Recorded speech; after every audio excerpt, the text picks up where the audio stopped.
Bueno, buenos días para todos. Espero que hayan disfrutado este tiempo. Fue disfrutable. Y Dios ha querido salvar a los hombres, dice la palabra, por la locura de la predicación. Y para esas cosas, ¿quién es suficiente, verdad? Yo no lo soy, pero el Espíritu Santo de Dios sí lo es. Así que oro para que este tiempo pueda ser de bendición para todos. Estamos estudiando el libro de Efesios, capítulo 2. Podemos ir abriendo la palabra de Dios allí.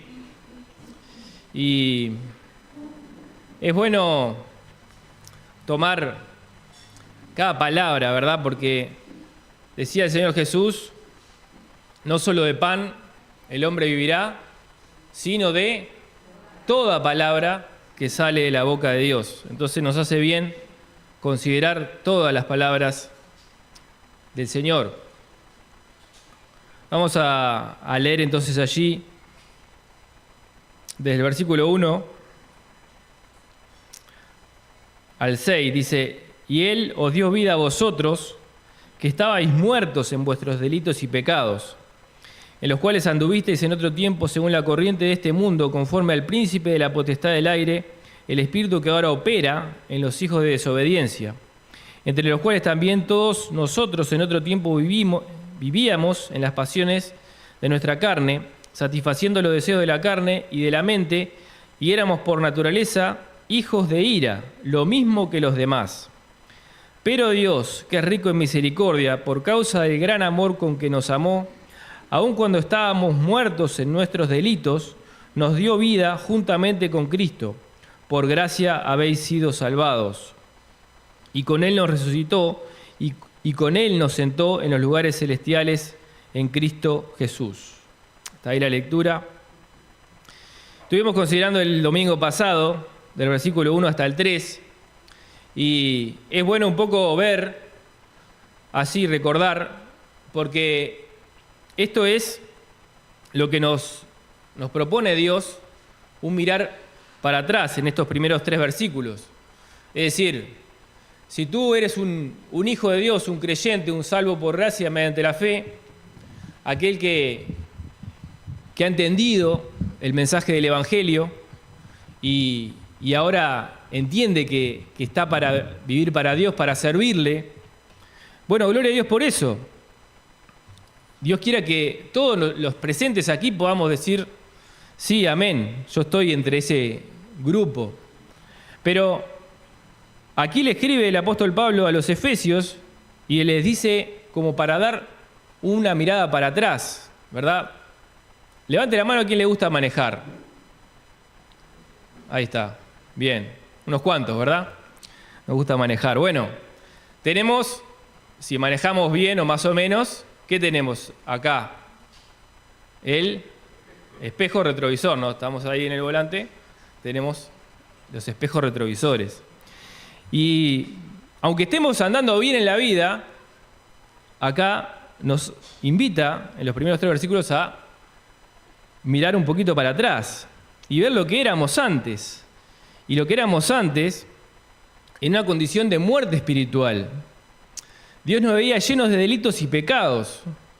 Estábamos andando de acuerdo a lo que es el mundo que se opone a Dios, al sistema del mundo. Seguíamos la guía no de Dios el Padre, sino de Satanás, el opositor que quiere hurtar, matar y destruir.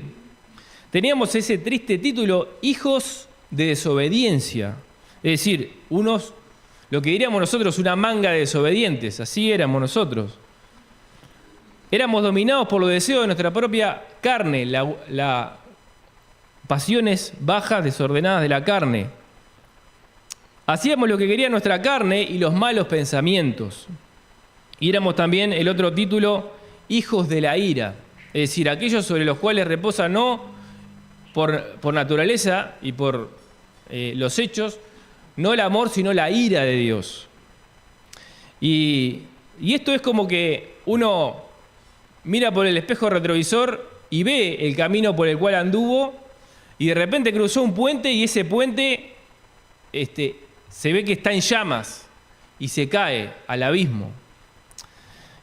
Y toda esta verdad es como aquel terciopelo negro sobre los cuales se ponen los diamantes, ¿vieron? Porque luce más el diamante. La luz del diamante se ve mejor sobre un fondo negro. Y el fondo negro es nuestro pasado, aquello que hemos dejado atrás. Pero me impacta esta frase que dice el versículo 3. Dice, éramos por naturaleza hijos de ira, y como dice, lo mismo que los demás. Lo mismo que los demás. Nada nos distinguía, nada te distinguía, hermano. Si estás andando bien, entendiste la gracia, estás viendo de acuerdo a ella. Bueno, antes éramos igualitos a todos los demás, a todo el mundo. Entonces no hay lugar para la altivez ni la arrogancia. Así como dice cuando se presentan allí el fariseo y el publicano, ¿se acuerdan? Para orar, porque a veces tenemos el peligro de ser así, ¿no? Como aquel fariseo, que dice que oraba consigo mismo y decía, te doy gracias, Dios, porque no soy como el resto de los hombres, doy diezmo de todo lo que poseo, ayuno 2 veces por semana, es decir, era un hombre bastante piadoso, pero dice que él oraba consigo mismo. Es decir, Dios no estaba ahí en su oración, la de este fariseo. Y dice, no soy ni como este publicano, un recaudador de impuestos, aquello que era lo más bajo de la sociedad. En cambio, el publicano dice que se pegaba el pecho y decía, y no quería ni siquiera levantar la mirada, o sea, estaba mirando boca abajo, así, para abajo, contrito, humillado, y decía, Dios, sé propicio a mí, pecador. ¿Y qué le dice Jesús? Descendió a casa justificado el publicano antes que el fariseo. ¿Por qué? Porque delante de Dios necesitamos tener esa actitud de humildad, de constricción, de buscarle a Él sin soberbia, sin arrogancia. Y me impacta que comienza este versículo 4 diciendo, pero Dios. Pero Dios es una frase bendita, porque lo que nos dice es, en ese terciopelo negro de lo que era nuestro pasado, que merecíamos la condenación, Dios es el que irrumpe, Dios es el que toma la iniciativa, Dios es el que dice, eras digno de la ira, indigno de todo el bien, pero Dios actúa. Eras un depravado, pero Dios interviene. Eras un hijo de la ira, pero Dios va a hacer algo diferente. ¿Qué es lo que va a hacer? Mostrar su misericordia, porque Dios es así, se deleita en misericordia. Dice Miqueas 7:18, ¿qué Dios como tú que perdona la maldad y olvida el pecado del remanente de su heredad? No retuvo para siempre su enojo, porque se deleita en misericordia. Dios se deleita en misericordia, se deleita en tener esa compasión. Y capaz que hay algún amigo que nos visita hoy que no puede decir que aún es de Cristo. Y bueno, el Señor llama, como esa bocina, ¿no?, del auto, y quiere irrumpir en la realidad tuya. Quiere decir, aquí estoy yo, y quiero hacer algo nuevo, algo mejor. Escucha su voz, escucha la voz del Señor. Dice, pero Dios que es rico en misericordia. ¿Y qué es la misericordia? Bueno, misericordia es la expresión y acción de la actividad divina frente a la miseria humana. Para expresar misericordia, necesariamente tiene que haber alguien en un estado miserable, en alguien que realmente es un miserable. Realmente uno lo ve y da pena, da lástima, diríamos nosotros, ¿no? Es un estado miserable. Bueno, el que endurece su corazón y se aparta, bueno, ese no muestra misericordia. Pero Dios no es así. Dios es rico en misericordia, tiene riqueza. Nos habla de dos riquezas en estos versículos. Riqueza de la misericordia y riqueza de la gracia, que eso quedará para el domingo siguiente.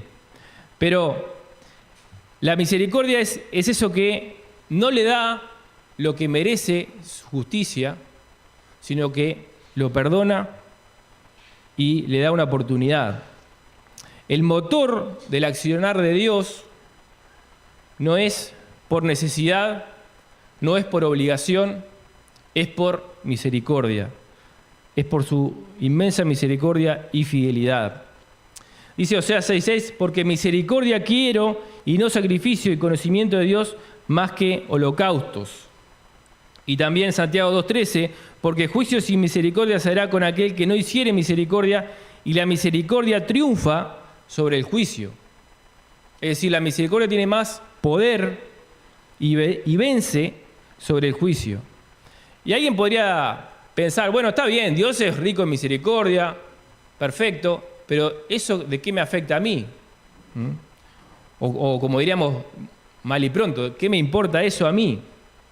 Bueno, quiero decirte, hermano y amigo, que si no te sentís impactado por la misericordia de Dios, en realidad no te conocés a vos mismo, ni conocés a Dios. Porque necesitamos de la misericordia de Dios, más que tu vehículo se haya quedado en medio de la nada y necesitas el guinche. Más que eso, incluso, todavía. Más que un accidentado necesite el auxilio mecánico. Necesitamos de la misericordia de Dios y entender lo que es la misericordia de Dios. Hebreos 3:15 dice, entre tanto que se dice, si oyeres hoy su voz, no endurezcáis vuestros corazones, como en la provocación. Y necesitamos entender cómo opera esta misericordia. El que se humilla y confiesa sus pecados alcanza misericordia. Dice, por su gran amor con que nos amó. Dice esta frase, por su gran amor con que nos amó. Son frases que la verdad tenemos que considerarlas y bajarlas al corazón, ¿no? Porque el hecho de sentirse amado es una de las necesidades básicas del ser humano, especialmente cuando somos niños.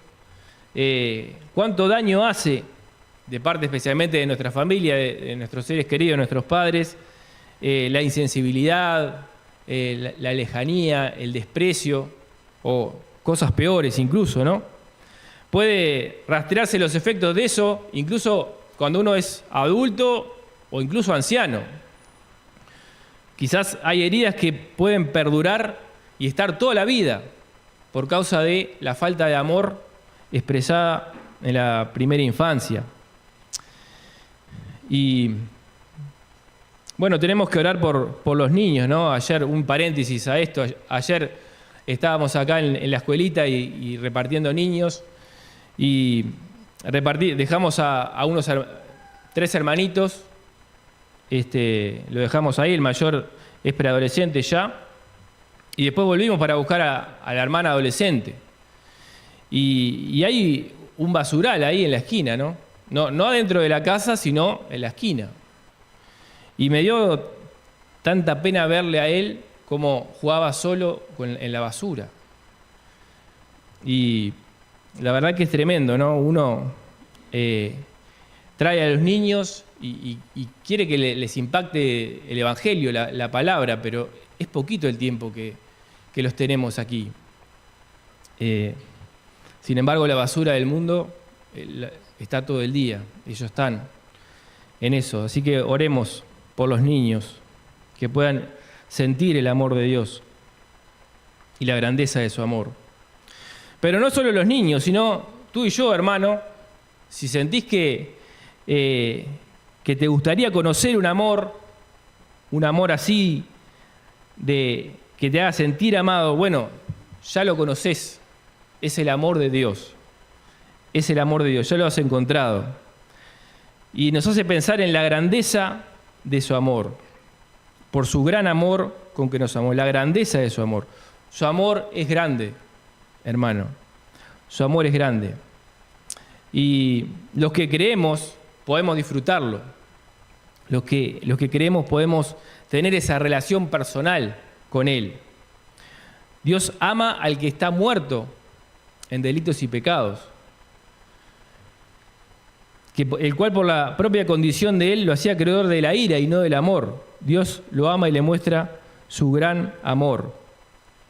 Y después el libro de Efesios va a decir que ese amor es grande, es profundo, es alto, es ancho.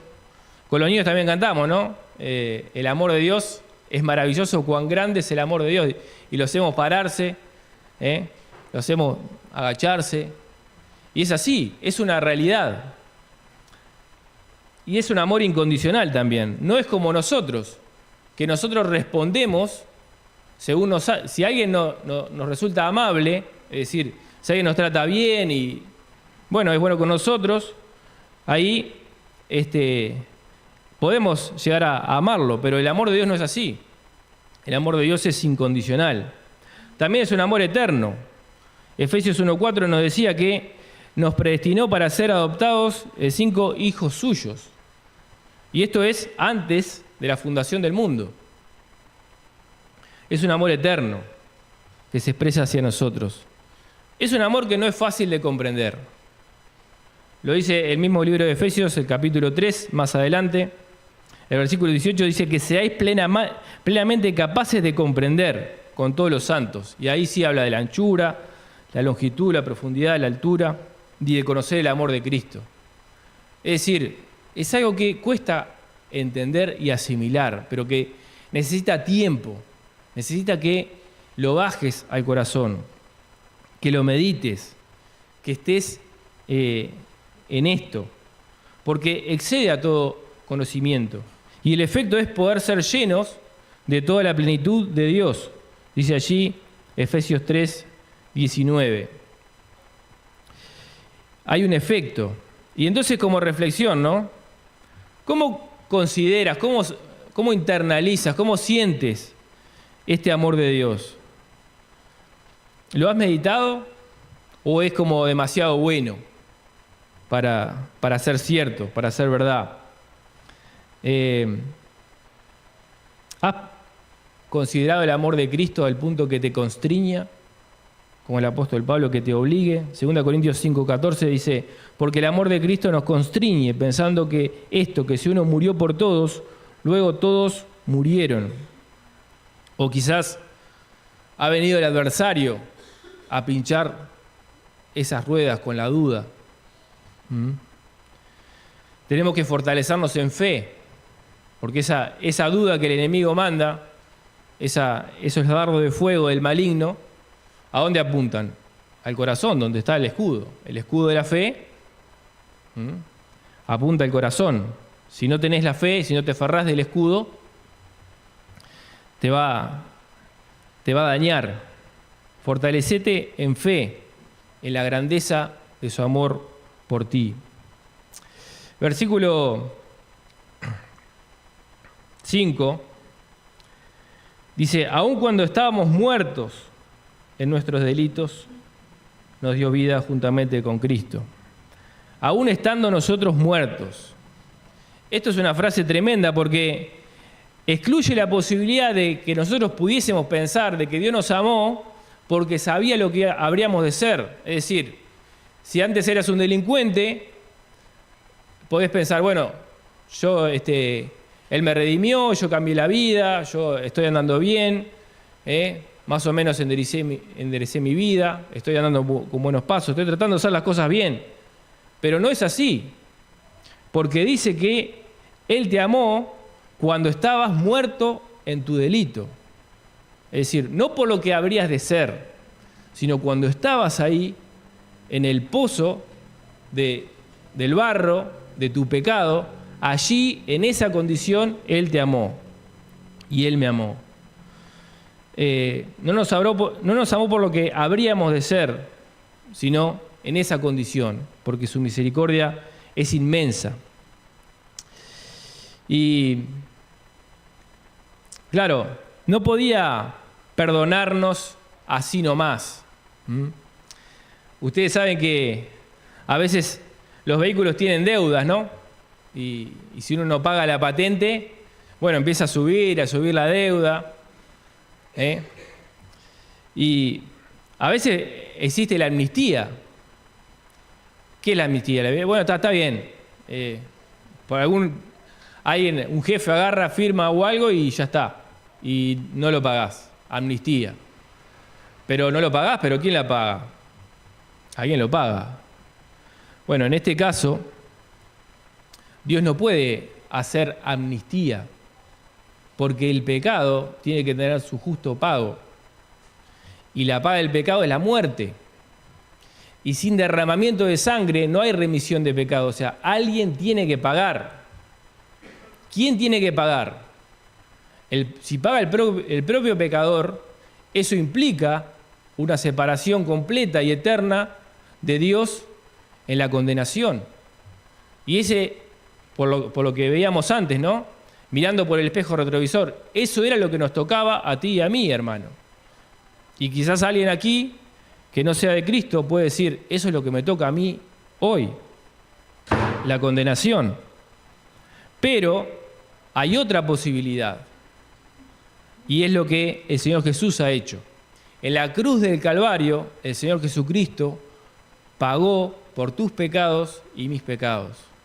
De manera tal que cuando Él estaba siendo crucificado y estaba derramando su sangre a favor de nosotros, de los pecadores, Él dijo una frase tremenda, que en la Biblia lo podés encontrar como consumado es, y es tetelestai, y significa pagado, pagado. Él dijo así, en la cruz, segundos antes de expirar, de morir, pagado, ya está pagada la deuda, ya fue pagada. Y es la única oportunidad que tenés vos de poder estar en la presencia de Dios, porque Dios es fuego consumidor. Isaías 33:14 dice, ¿quién de nosotros habitará con las llamas eternas? Dios es eso, las llamas eternas, es fuego consumidor. No puede estar un pecador delante de la presencia de un Dios santo. No hay posibilidad, no hay chance. No se puede estar con pecado delante de Dios. Alguien tiene que pagar. Solo Cristo puede ser aquel que muera en tu lugar. Él ya murió en tu lugar.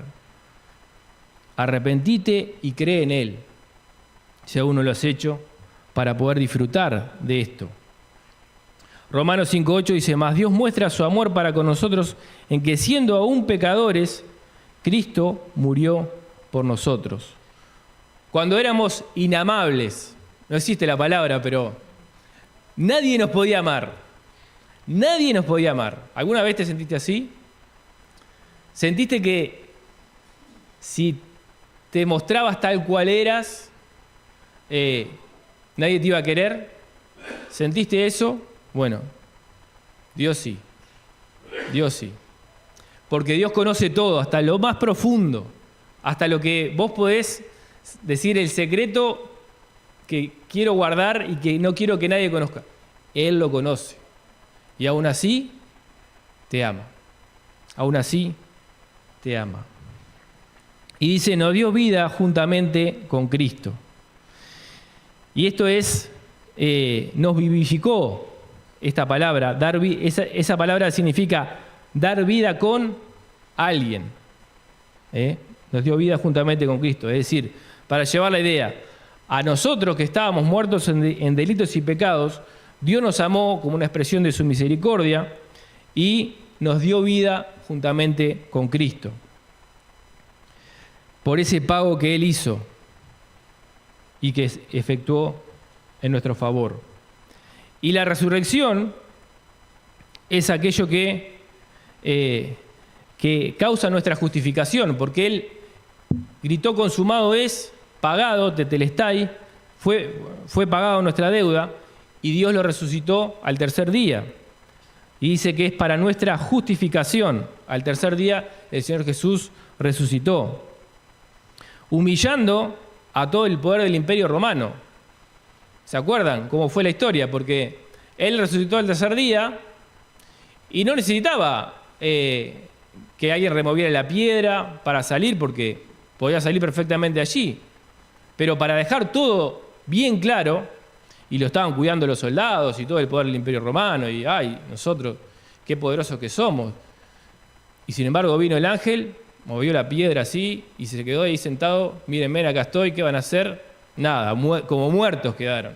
No había nadie que pudiera hacer nada allí, humillando al poder del Imperio Romano, el imperio del momento, el poder del hombre, y estableciendo para que todo el mundo supiera la realidad de la justificación. El Señor Jesús había resucitado, había vencido la muerte con poder, y luego se había exaltado hasta lo sumo. Y todos nosotros alcanzamos este beneficio en la unión con Cristo. Separado de Cristo no tenemos nada.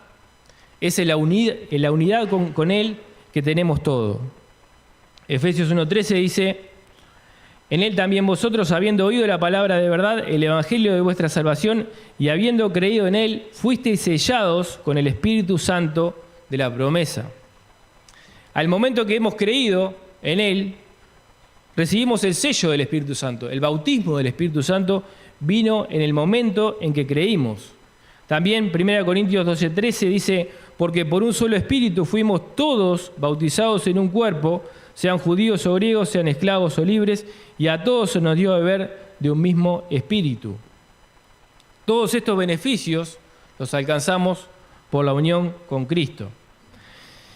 En el momento de nuestra entrega por fe de nosotros pecadores al Salvador, el Espíritu Santo es el que coloca a nosotros, los nuevos creyentes, en una nueva posición. Ahora estamos en Cristo, en esa nueva posición. Y al tener contacto con el Verbo de Dios, con el Señor Jesús, hace que esa vida eterna fluya hacia nosotros y le comunique la salvación a causa de esa unión con Cristo, que es la vida. Yo soy el camino, la verdad y la vida. ¿Se entiende cómo es la vida eterna? Porque si no, sería vida perpetua. Porque del momento que creímos, eterno, ¿qué significa? No tiene principio ni fin. Nosotros tenemos un principio, nosotros nacimos. ¿Y cómo es que tenemos vida eterna? Porque es la vida de Dios, es la vida de Cristo, que es eterno, la que está en nosotros. Y nos identificamos con Cristo, y de una vez y para siempre tenemos esta vida eterna. Y por lo tanto no puede terminarse, no puede irse, porque es la vida de Dios en nosotros. Colosenses capítulo 2, versículo 13, un pasaje paralelo, dice: y a vosotros, estando muertos en pecados y en la incircuncisión de vuestra carne, os dio vida juntamente con Él, perdonándoos todos los pecados, anulando el acta de los decretos que había contra nosotros, que nos era contraria, quitándola de en medio y clavándola en la cruz.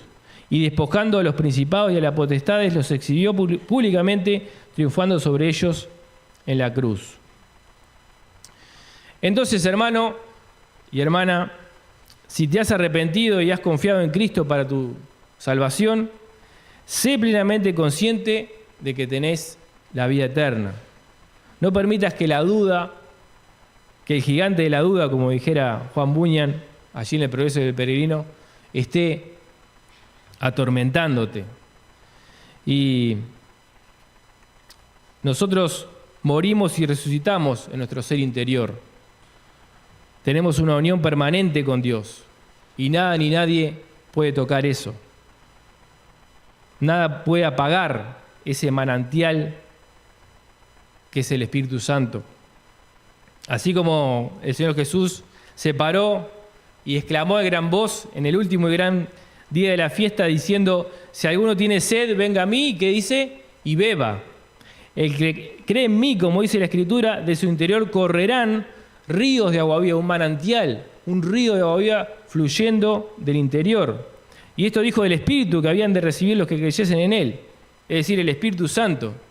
Entonces yo te pregunto, hermano mío, ¿se ve? ¿Tú ves esta agua de vida fluyendo de tu interior, el pecado puede hacer que esto se constriste, que el Espíritu Santo se constrite o que se apague.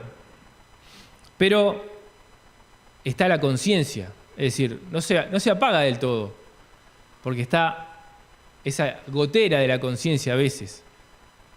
Pero la solución está a la mano.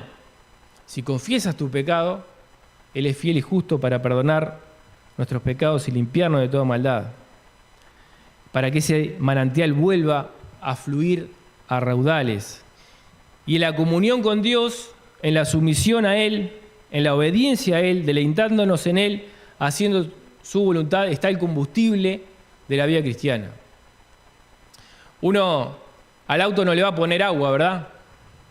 Bueno, hay algunos autos que pueden funcionar a agua, pero son diferentes. Hay algunos que son eléctricos y todo, pero los autos comunes y corrientes, uno tiene que ir y ponerle nafta o diésel. Si le pone agua o le pone miel o le pone lo que sea, no va a andar, ¿verdad? No va a llegar muy lejos. Y nosotros a nuestro corazón tenemos que darle el combustible adecuado. No podemos andar buscando el confort, la comodidad, la conveniencia propia personales. Cuando el Señor Jesús dijo, yo tengo una comida que ustedes no conocen, y es hacer la voluntad del que me envió.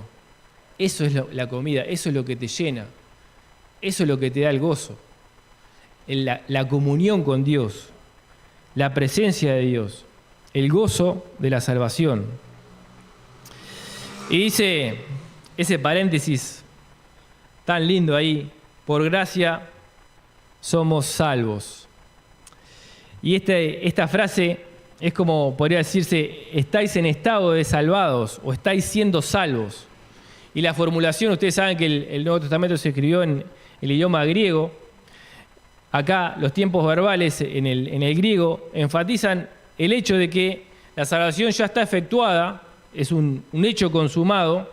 ¿Y desde cuándo? Del pasado, desde antes de la fundación del mundo. Estaba Cristo ya destinado a morir. Y en nuestra vida, desde el momento que creímos. O sea, ya es un hecho consumado, pero que se proyecta indefinidamente. Se proyecta a perpetuidad. La salvación es definitiva desde el momento en que creímos. Está consumada, pero hay 3 etapas en la misma. La primera, la del pasado, la justificación. Desde el momento que creímos hemos sido justificados, declarados justos, hechos justos, decimos, justificados. Se nos atribuyó la justicia de otro, la justicia de Cristo. Fuimos justificados. Segundo, la santificación, la del presente. Y es para toda la vida. El proceso de santificación, en el cual tenemos todos los creyentes que caminar y que vivir. Y tercera, la glorificación en el futuro, cuando le vamos a ver tal como Él es. Dice, porque le veremos tal como Él es. Entonces, la salvación tuvo lugar en el pasado y se proyecta para el futuro. Es un estado inamovible, dice el Señor Jesús, Juan 5:24, de cierto os digo que el que oye mi palabra y crea el que me envió, tiene vida eterna, no vendrá condenación, mas ha pasado de muerte a vida. Pasado de muerte a vida. Y 1 Juan 3:14 dice, nosotros sabemos que hemos pasado de muerte a vida en que amamos a los hermanos. Fíjese, Juan, qué profundo que es. Cómo mostrar que realmente pasamos de muerte a vida. Amar a tu hermano. Amar a tu hermana. Ahora, no dice que tu hermano es el amable, no dice que tu hermano es el que siempre te trata bien, el que toma la iniciativa y está ahí. No, amar a tu hermano. Cada uno de nosotros tiene que tener eso en mente. Mostrar este estado perfecto amando al hermano. ¿Qué relación tiene la misericordia con la gracia? La misericordia se compadece, pero la gracia perdona. Y el hecho de que esta frase esté entre paréntesis, es porque Dios quiere que lo tengamos en el corazón. Por gracia sois salvos. Por gracia sois salvos. La única fuente de salvación posible es la gracia mediante la fe en el sacrificio del Señor Jesucristo. El único y suficiente Salvador. No hay otra posibilidad. Habrá muchas creencias, muchas religiones en el mundo, muchas ideologías, lo que ustedes quieran. Pero el único camino para llegar a Dios, yo soy el camino, la verdad y la vida. Nadie viene al Padre, a Dios, si no es por mí, dijo Jesús. Entonces, hermano, al día de hoy, pregunta, ¿sientes en tu corazón el gozo de la salvación? Como dice Isaías 12:3, sacaréis con gozo aguas de las fuentes de la salvación. ¿Estás sacando con gozo esas aguas? Quiera Dios que así sea. Es vital que así sea, hermano. De otra forma, bueno, está la solución a la mano. Así como le pasó a David, como le pasó, como David hizo, ¿no? ¿Se acuerdan de David? El dulce cantor de Israel. Vio a una mujer, la codició, la tomó y después mandó a matar al marido. Pensó que tapó todo, pensó que estaba todo bien, pero no fue así. Y después se escribe en el Salmo 51, vuélveme el gozo de tu salvación y espíritu noble me sustente. El pecado hace eso, ¿no? Pero está la solución en el Señor, en la confesión. Y luego, vuélveme el gozo de tu salvación.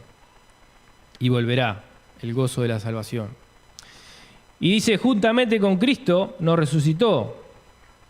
Este pecador muerto en delitos y pecados está unido a Cristo y la vida eterna de Cristo produce esa resurrección espiritual, ese nuevo nacimiento.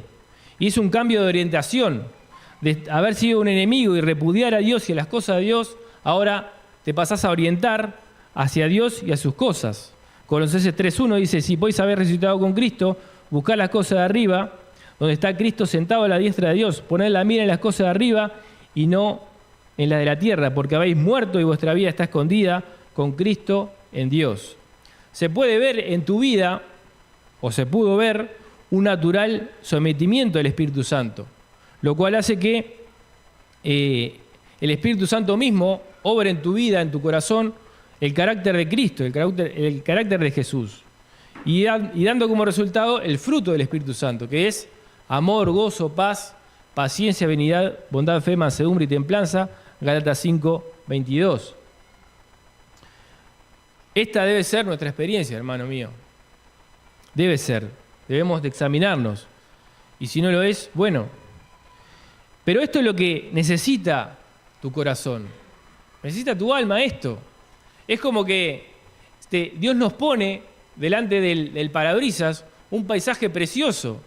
Un paisaje donde tenés por delante una vida con propósito, de deleite espiritual, de disfrutar del Señor, del gozo de la comunión con Dios, el gozo que te sostiene aún en las pruebas, victoria en la aflicción, utilizar tu vida para que sea de bendición para otros, para que sea un ejemplo, para que sea de servicio, para que tu vida cuente una vida que valga la pena vivir. ¿No es eso lo que querés?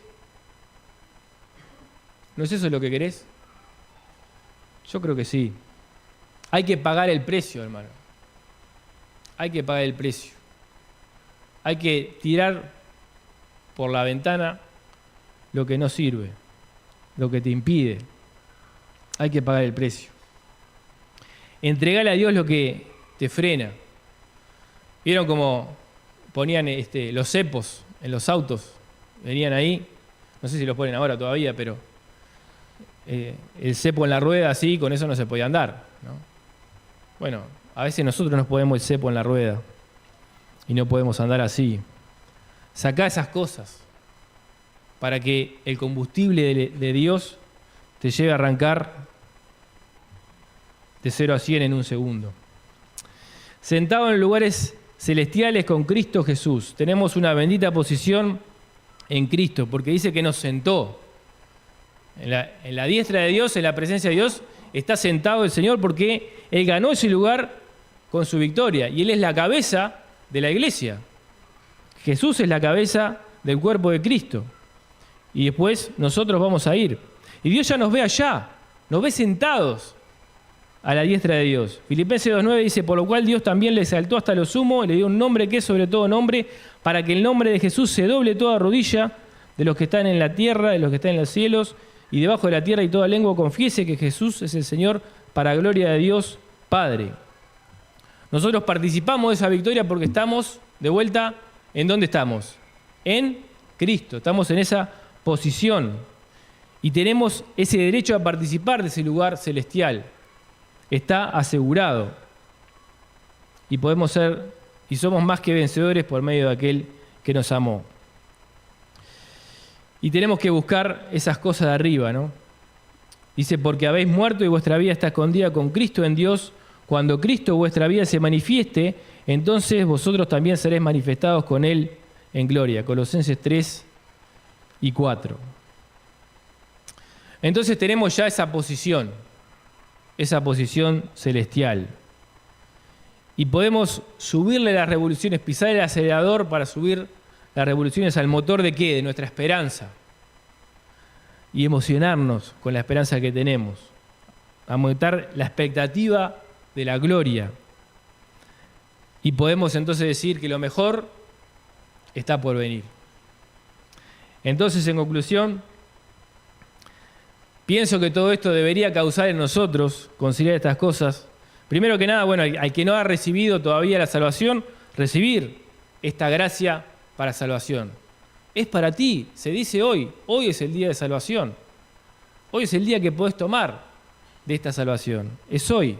Arrepentite y cree en Cristo. Es hoy. Segundo, para quienes ya le hemos recibido, compartir esta gracia con otros.